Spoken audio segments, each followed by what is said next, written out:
Let me add, I have good prospects and I'm a great catch, but I'm not looking for a husband. I need help here. There's a moment in MASH that I keep coming back to. Not a famous moment. Not one of the big emotional episodes that everyone cites when they talk about how good the show was. Just a quiet throwaway scene in the middle of an ordinary episode where Hawkeye Pierce is sitting alone in the swamp, and for about 4 seconds, nobody needs anything from him, and he doesn't know what to do with himself.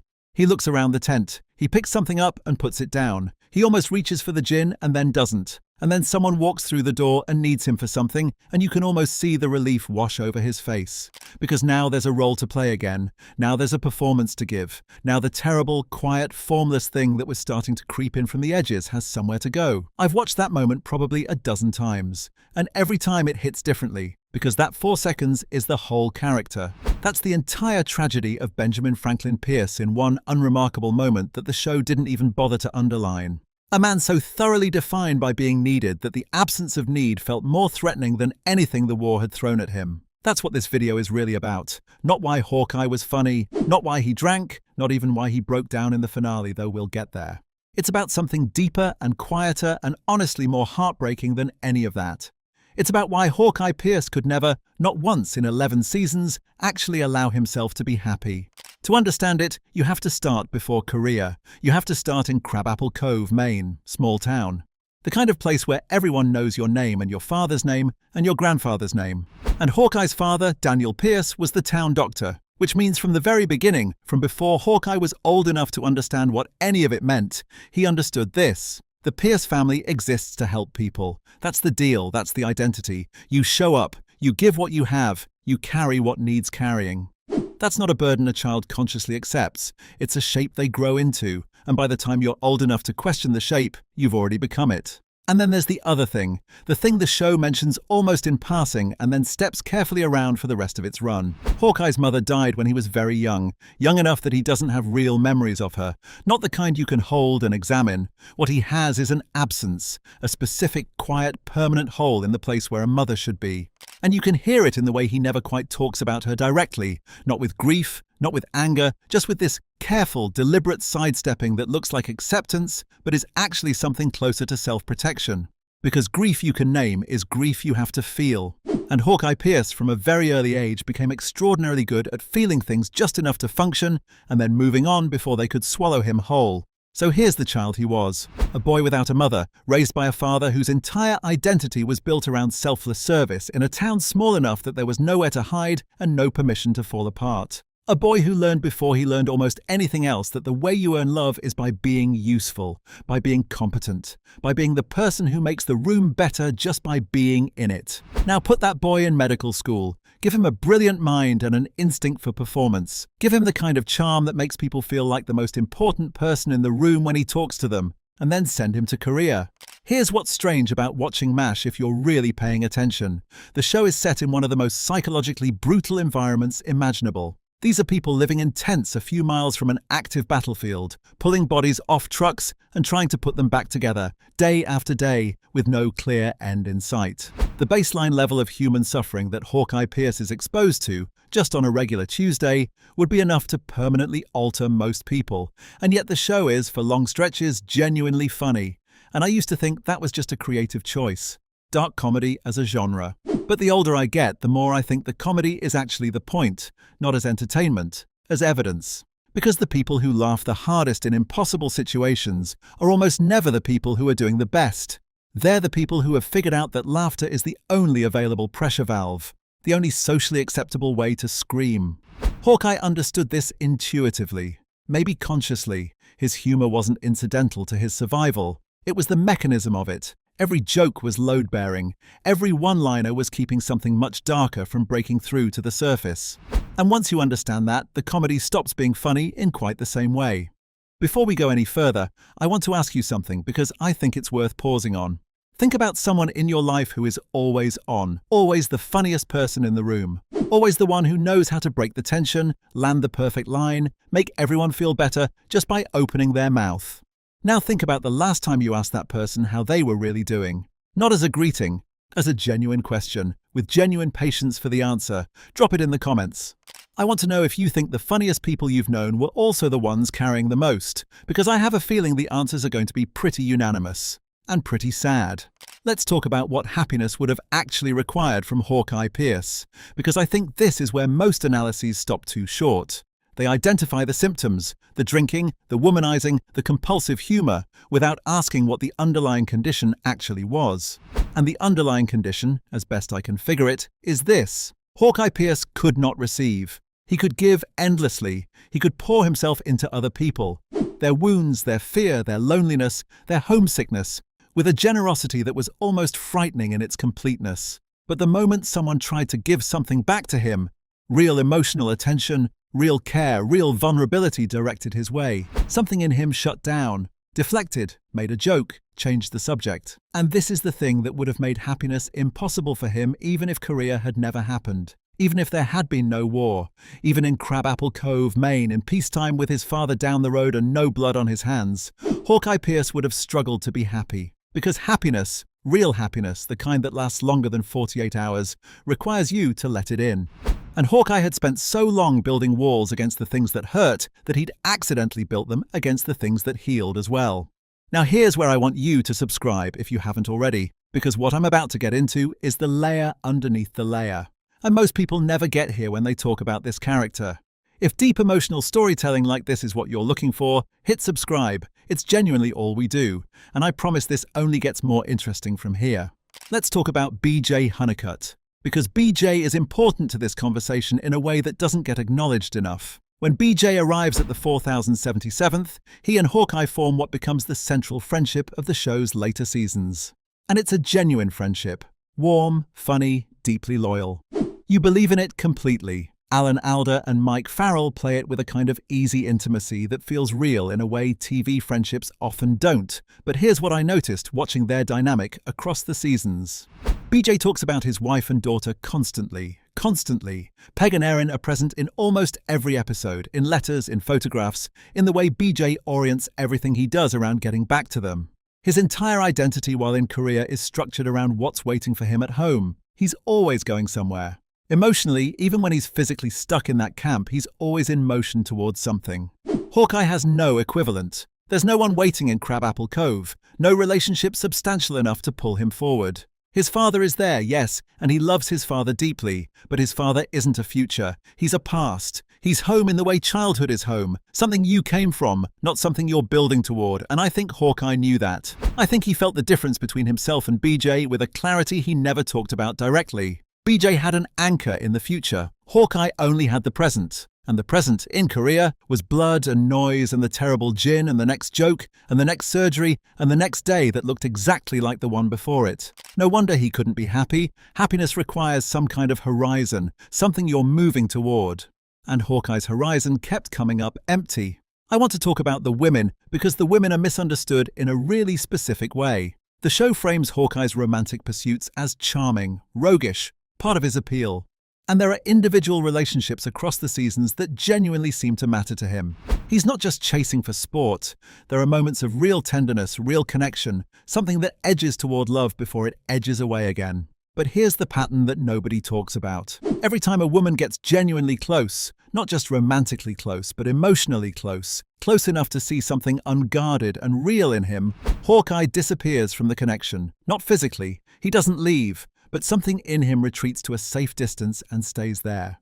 He makes a joke at exactly the wrong moment. He suddenly remembers somewhere he needs to be. He becomes performatively casual about something he was just being genuine about 30 seconds earlier. It's not commitment phobia in the simple sense, it's something more specific than that. It's the fear of being truly known by someone who might leave, because that's what his childhood taught him. The person who knew him best, his mother, left, without warning. Without explanation, without any fairness whatsoever. And somewhere in the architecture of who Hawkeye became, that lesson calcified into something close to a rule. Don't let anyone close enough that their leaving could undo you. And so he kept everyone at the perfect distance, close enough to feel warmth, far enough to survive the loss. He called it charm. It was armor. There's an episode, and if you've seen it, you know exactly the one, where Hawkeye spends 24 hours alone. Everyone else is away for various reasons, and for one full day he has no one to perform for. No audience, no one who needs him, just himself and the swamp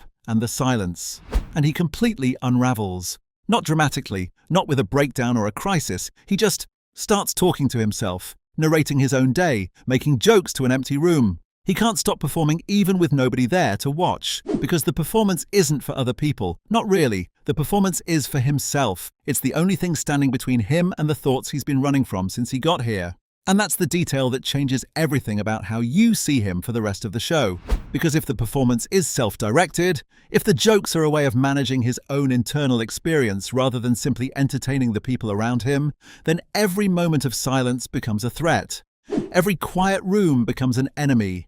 Every second where there's nothing to say and nobody to say it to is a second where the real Hawkeye Pierce has to sit alone with everything he's been outrunning. Think about how exhausting that actually is. Not just the war, not just the surgeries, but the constant, relentless, never-ending effort of keeping your own mind at a safe distance from itself. Most people get to rest inside their own heads. Hawkeye never could. Even his refuge was a performance. Even his solitude was a show with an audience of one. When the others come back, you can almost see him physically reset. Shoulders loosen. That grin comes back. He's got a line ready, and everything. And the show plays it as relief. He missed his friends, isn't that sweet? But I've never been able to watch it that way, because what I see is a man who genuinely cannot exist who is so uncomfortable with the person he is when no one's watching that he has to narrate over the silence just to keep that person at bay. That's not loneliness. That's something more serious than loneliness. That's a man who is estranged from himself. Let me talk about his anger, because his anger is one of the most psychologically revealing things about him, and the show consistently underreads it. Hawkeye's anger doesn't look like most people's anger. He doesn't go cold, he doesn't shut down, he doesn't throw things.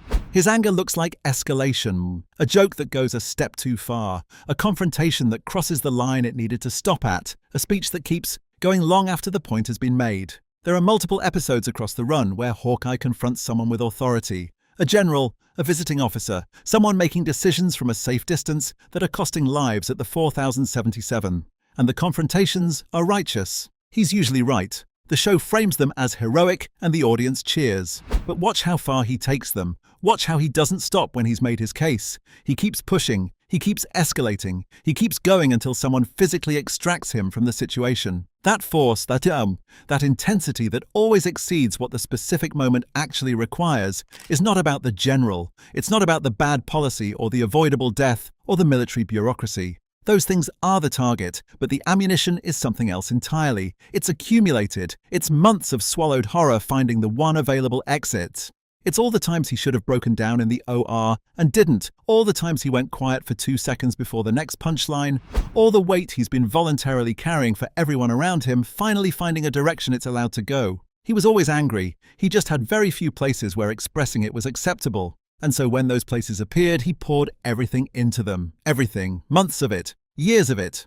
And the people watching called it courage instead of crisis. And he let them, because courage was easier to carry than crisis. And maybe that's the loneliest part of all, being someone whose pain is so consistently misread as strength that eventually you stop trying to correct the record. You just wear the label they gave you. You become the brave one, the funny one, the one who always finds a way through because that's who they need you to be, and you stopped having the energy to argue with it somewhere around year 2. The war didn't just cost Hawkeye Pierce his peace of mind, it cost him the right to fall apart in front of people who loved him, and nobody ever even noticed what they'd taken. There's something almost cruel about that. Not intentionally cruel, nobody in that camp wanted Hawkeye to suffer, but cruel in the way that systems are cruel, in the way that leaning on someone without ever checking the weight you're adding is cruel. Every time someone brought their pain to Hawkeye and he absorbed it and redirected it into a joke and sent them away feeling better, the transaction looked like generosity. And it was, but it was also a slow drain on something that was never being refilled. He gave, and the people he gave to were grateful and loving and completely unaware that gratitude and love, without attention, without someone actually looking at you and seeing the cost, eventually stops being enough to keep the lights on. And maybe that's the loneliest part of all, being someone whose pain is so consistently misread as strength that eventually you stop trying to correct the record. You just wear the label they gave you. You become the brave one, the funny one, the one who always finds a way through because that's who they need you to be, and you stopped having the energy to argue with it somewhere around year 2.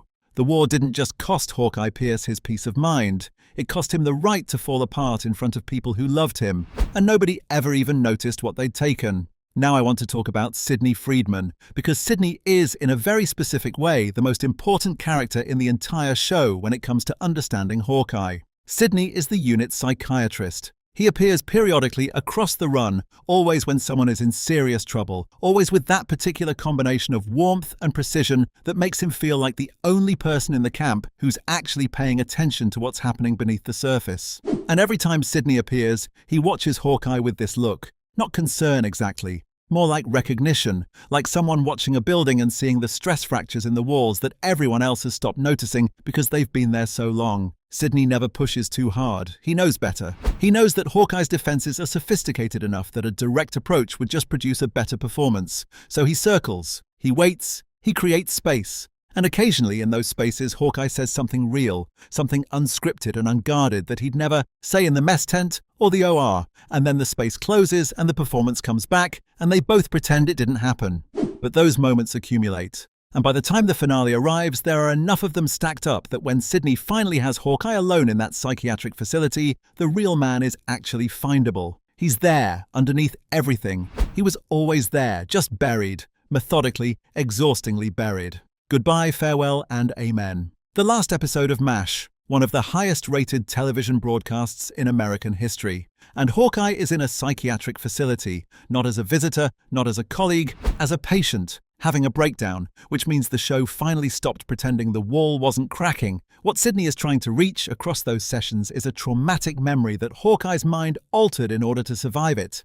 The real version of the event was too much, so his brain did what brains sometimes do under extreme stress. It revised. It kept the outline and changed the detail that was unendurable.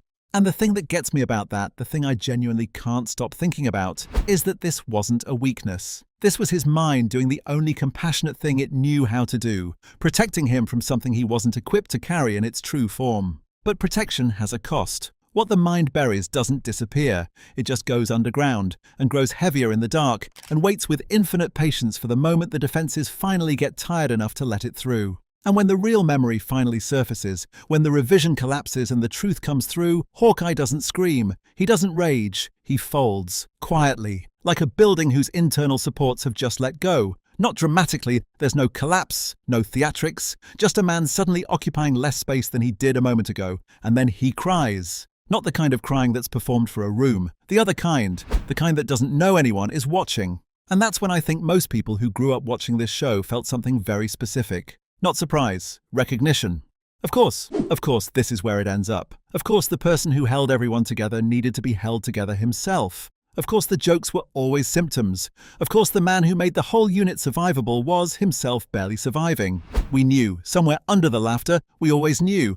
We just loved the performance too much to say so. Here's the question that I keep circling back to, the one that I think sits at the actual heart of this character. Could Hawkeye have been happy? Not in Korea, obviously, but ever? In some other life, in some version of the story where the circumstances were different? And honestly, I'm not sure. Because the thing that made happiness so difficult for him wasn't Korea.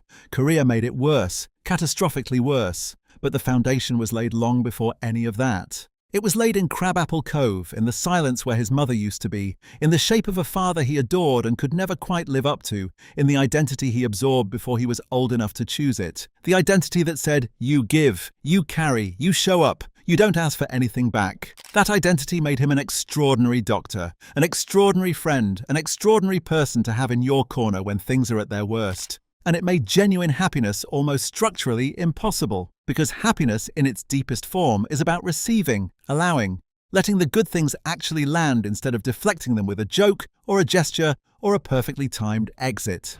Hawkeye never learned how to do that. Nobody ever taught him that he was allowed to. The last image of Hawkeye Pierce in MASH is from a helicopter, rising over the 4077th as the war ends and everyone goes home. And below him, on the ground, spelled out in rocks placed there by radar before he left, the words Crabapple Cove. A goodbye from the kid who worshipped him, a signpost pointing toward home. And Hawkeye sees it, and something in him just gives way, completely. Not with noise, just with tears and a face that suddenly looks young in a way it hasn't looked for 3 years. Like the weight lifted for 1 second, like the performance stopped. Like Benjamin Pierce, for just a moment, got to exist without needing to be Hawkeye. That's the image I think about. Not the jokes. Not the gin, not the brilliant surgical hands, or the perfect timing, or the gorgeous, devastating one-liners. Just a man in a helicopter, crying at rocks. A man who spent 3 years giving everything he had to everyone who needed it, who held the line and held the room and held everyone else together, who was useful to everyone and known by almost no one, who was loved by a camp full of people and still somehow profoundly alone. That's the real reason Hawkeye could never be happy. Not the war, not the alcohol, not the women or the army or the circumstances. It was simpler than all of that. He never believed he was allowed to be. Drop your video ideas in the comments. Honestly, your suggestions are where the best ones come from. See you in the next one.